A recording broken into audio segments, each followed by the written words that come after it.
Hello friends, welcome to my channel loving with ঋতুতে তোমাদের সবাইকে স্বাগতম।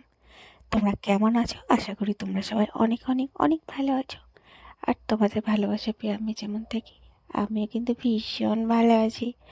তো বন্ধুরা, এই দেখো আজকে একটা নতুন ভিডিও নিয়ে তোমাদের সামনে চলে এসেছি। তো আজকে আমি ঘুম থেকে উঠে সকালবেলা মর্নিংয়ে কি ব্রেকফাস্ট করছিলাম সেটা দিয়ে কিন্তু তোমাদের সাথে শুরু করেছিলাম।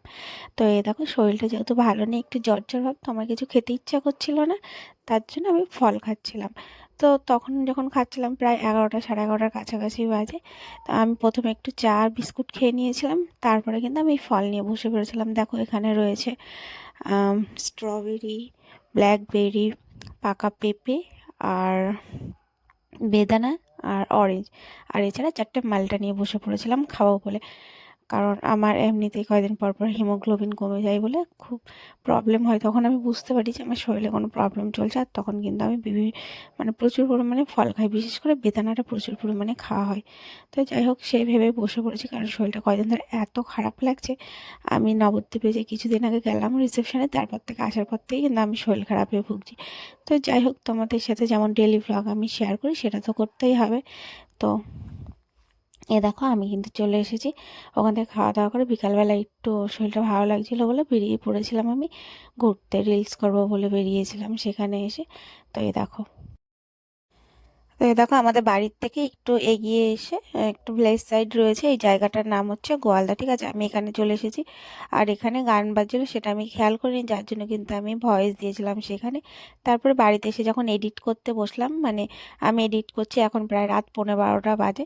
তো এখন দেখছি যে ওটাতে ভয়েস চলে এসেছে, মানে গানের মিউজিক। আর যেহেতু কপিরাইট কেস খাওয়ার একটা ভয় আছে, তার জন্য আমি কোনো রকমের কোনো ভয়েস কিন্তু দিইনি, ভয়েস আমি মিউট করে দিয়ে তোমাদেরকে জানাচ্ছি। এই জায়গাটার নাম গোয়ালদা। আমাদের বাড়ি থেকে প্রায় এই বেশিক্ষণের রাস্তা নয়, এই 5-7 মিনিটের রাস্তা, বা খুব বেশি হলে 10 মিনিট, তার বেশি হবে না। তো আগে এই জায়গাটা জানো তো প্রচুর পরিমাণে আসা হতো, কারণ আমি যখন পড়াশোনা করতাম আমার ফ্রেন্ড সার্কেল কিন্তু বেশিরভাগ এখানকারই ছিল। কারণ ওরা এখান থেকে যেত কৃষ্ণনগরে পড়তে, মানে আমাদের ওইখানে। আর এখানে কিন্তু প্রচুর ভালো ভালো সব, মানে আমার যত ফেভারিট ফেভারিট বন্ধু বান্ধব রয়েছে সব কিন্তু এখান থেকেই বেশিরভাগ রয়েছে। তো যাই হোক, আমি অনেক দিন পরে এই জায়গাটাতে এসে ভীষণ মিস করছিলাম তাদেরকে, কারণ ভাবছিলাম সবার তো বিয়ে হয়ে গেছে, কেউ হয়তো আছে কেউ নেই। আর যাই হোক, আমারও সময় বেশি ছিল না, কারণ আমি এখান থেকে একটা রিলস করেছিলাম আর একটু ভিডিও করেছিলাম। তো এদের আমি যেহেতু ওই শস্যের খেতে এসেছিলাম, তো শস্যের খেতে এসে একটা মজার ঘটনা তোমাদেরকে আমি বলি। তো এই খেতে এসে এই দেখো, আমি কিন্তু এখানে যে ক্ষেতের কাছে যে ছোট ছোট শাকগুলো হয়ে রয়েছে সেগুলোকে আমি তোলার চেষ্টা করছিলাম। ঠিক আছে, ইভেন আমি এগুলোকে তুলেছিলাম, এই দেখো আমার হাতে দেখা যাচ্ছে। তো আমি ধনেপাতা নেবো ভেবেছিলাম, তারপরে দেখলাম যে না, ধনেপাতা সব ফুল এসে গেছে, যার জন্য আমি গাছগুলোকে নষ্ট করিনি। আর আশেপাশে সেরকম কেউ ছিল না যে আমি তাদেরকে জিজ্ঞাসা করবো যে এইগুলো কি শাক না কি কোনো ঘাস পাতা তুলছে, আমি নিজেও বুঝতে পারছি না। তো যাই হোক, আমি স্মেলটা শুকে বোঝার চেষ্টা করলাম, সেটাও কিন্তু আমি বুঝতে পারলাম না। তো আমি ভীষণ কিন্তু কনফিউশনে ছিলাম। তো কিছুদিন আগে আমি বাজার থেকে নিয়ে এসেছিলাম একটা শাক, কি মুসুরির শাক যত সম্ভব।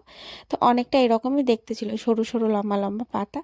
তো আমি ভেবেছিলাম হয়তো সেই শাকগুলোই হবে। তো যাই হোক, আমি তো দেখলাম এত পরিমাণে হয়ে রয়েছে, চলো 2-4টে এখান থেকে তুলে নেওয়া যাক।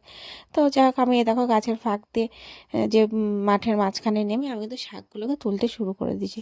তো আমি যখন তুলছিলাম তবুও তখন কিন্তু একটা দোনমনো কাজ করছিল, মানে আমি শিওর ছিলাম না যে আদৌ আমি এগুলো কি তুলছি। তো যাই হোক, আমি এগুলোকে এখান থেকে তুলে নিলাম। তো তুলে নিয়ে আমি তো খুব কনফিউশনের সাথে বেশ অনেকগুলোই তুলেছিলাম, মানে যে কটা তুলেছিলাম তোমাদেরকে তো দেখাবো, লাস্ট অবধি তোমরা দেখো। তো আমি ওখান থেকে বারবার করে মানে কাউকে জিজ্ঞাসা করার চেষ্টা করছিলাম যে এগুলো কিসের শাক, কিন্তু আশেপাশে সেরকম চেনাশোনা কাউকে আমি পাচ্ছিলাম না বলে জিজ্ঞাসা করতে একটু ইতস্তত বোধ করছিলাম। তো যাই হোক, পাশে একজন কাকিমা ছিলেন একটু দূরে, তো ওনাকেও আমি জিজ্ঞাসা করব ভাবলাম। তো দেখলাম উনি ওনার কাজে ব্যস্ত, তাই আর ডিস্টার্ব করিনি, নিজেরও কেমন একটা লাগছিল। তো যাই হোক, দেখলাম আমি শাকের সাথে সাথে কি একটা আগাছা তুলে নিয়েছি। তো যাই হোক, আমি সেটা তুলে নিয়ে ওখান থেকে বেরিয়ে আসলাম পাশের ভুঁয়ে, যে ওখান থেকেও দেখি তো কয়েকটা যদি ধনেপাতা পাওয়া যায় তাহলে সেগুলোকেও তুলবো। ছোটো ছোটো সর্ষের ফুলগুলো কি ভালোই লাগছে। আর তোমাদেরকে আগেই বলেছি যে বেশ জোরে জোরে বক্স বাজছে, আশেপাশে কেউ হয়তো পিকনিক করছে। তো যাই হোক, আমি কিন্তু গানগুলো শুনে আমি আর নিজেকে সামলাতে পারছিলাম না, আমি কিন্তু সেখানে একটুখানি নেচেও নিয়েছিলাম। তো নাচ টাচ করার পরে আমি আবার আমার কাজে লেগে পড়েছিলাম, মানে আমি আবার কয়েকটা ভাবলাম এই কটা শাকে আর কি হবে, চলো আমি আর কটা শাক তুলে নিই। তো যাই হোক, আমার হাতে তোমরা দেখতেই পাচ্ছ এইগুলো আমি কিন্তু টোটালি আগাছা তুলেছিলাম।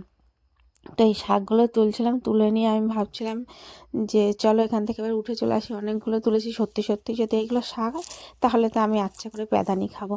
তো আমি এখান থেকে উঠে এসেছিলাম, উঠে আসার পর একজনকে জিজ্ঞাসা করেছিলাম যে আচ্ছা, মানে একজন বয়স্ক একজন দাদু টাইপের লোক, যে দাদু আমি এগুলোকে কী তুলেছি, এগুলো কি খাওয়ার কোনো শাক নাকি কোনো আগাছা, কী তুলেছি আমি এগুলো? তো দাদুটা তো ভীষণ হাসলো, হেসে বললো তুমি যে এগুলো তুলেছো এগুলো কি বুনো খেসারি না কি যেন বেশ বললো একটা, ওই শাক। এগুলো শাক ঠিকই, তবে এগুলো মানুষ খায় না, এগুলো ছাগল। আমার তো শুনে প্রচুর হাসি পেলো। আমি তো ওখানেই হেসে প্রায় শুয়ে পড়ার মতন অবস্থা। আমি এত পরিমাণে হাসলাম, এত পরিমাণে হাসলাম, তোমাদের কি বলবো। তো তারপরে এগুলো যদি এত কষ্ট করে তুলেছি সেইগুলো তো আর ফেলে দেওয়া যাবে না। দেখো সারা মাথায় আমার সর্ষের ফুলে কিন্তু ভূত হয়ে গিয়েছিলাম। তো কি করব, এগুলো